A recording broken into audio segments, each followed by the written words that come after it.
everybody happy and in a good mood right now. With today being Friday, Monday being Labor Day, most people got the 3-day weekend, and that's always a good deal.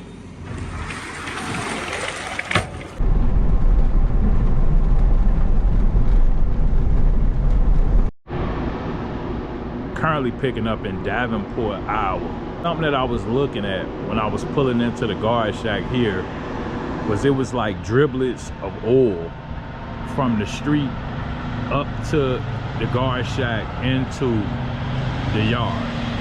And I'm gonna show you guys here really quickly what I'm talking about, but I figured out where the driblets were coming from.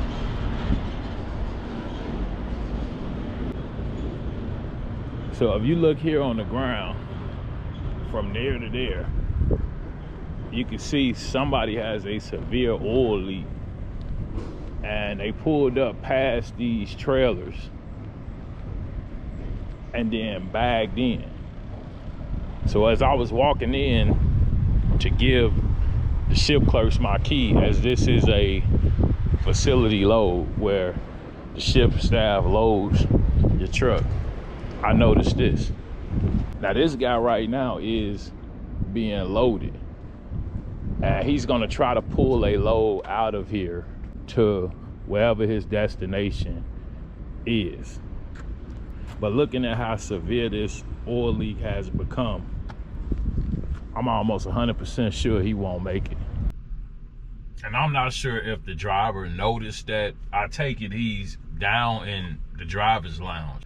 This is a facility where you go into a gated area and you provide the ship clerk with your key, at which time they load the truck for you. He's not inside where I provided the truck key, so I would take it he's at the end of the building where there's usually a driver's lounge. Once he provided them with his key, I would think that he would have had to saw all of that oil on the ground. He could have been on the phone, but it's gallons of oil on the ground right now, so he would have had to have noticed.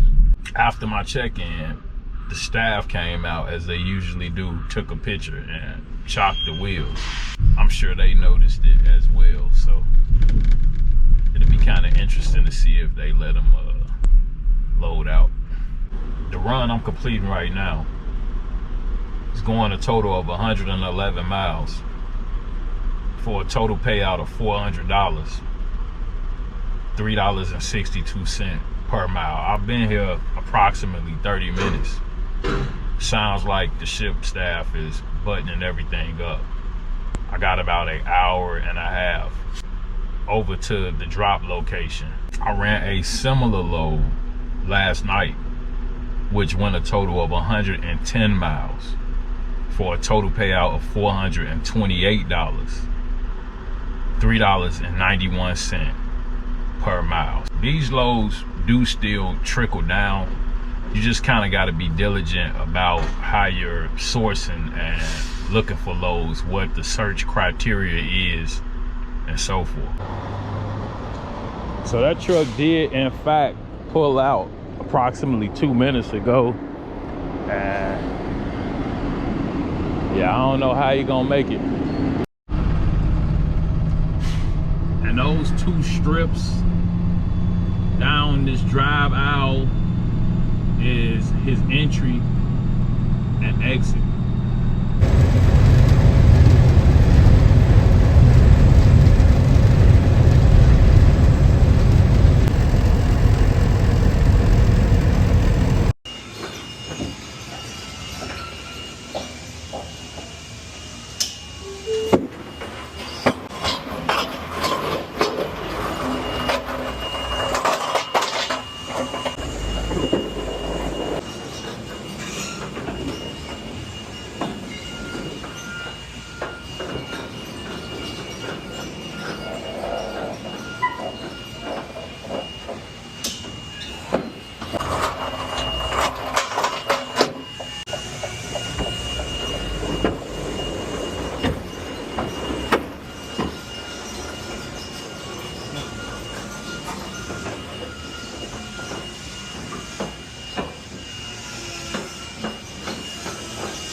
I'm just picking up. I booked about an hour and a half ago off of DAT. They had it listed for 130 miles. It's actually dropping in Loves Park, Illinois, really close to Rockford. It was posted for $375. I asked him, could they get me 500 on it? He said the max he had in it was $425. I told him I'd do it for $450. I couldn't do it for anything less. He contacted somebody, got back with me and told me that they could do it for $450. What I did notice is that on the Raycon, it has stipulations pertaining to on-time delivery, using macro point, and so forth. And within the stipulations, the base pay was $250, and each stipulation carried a penalty of $50 if you successfully completed the run and completed each stipulation, which was pictures, verbal confirmation, as well as utilizing macro point. Each stipulation would pay out, bringing you to a total of $450. And you had to sign the Raycon, acknowledging that you understood each stipulation, which was something different for me.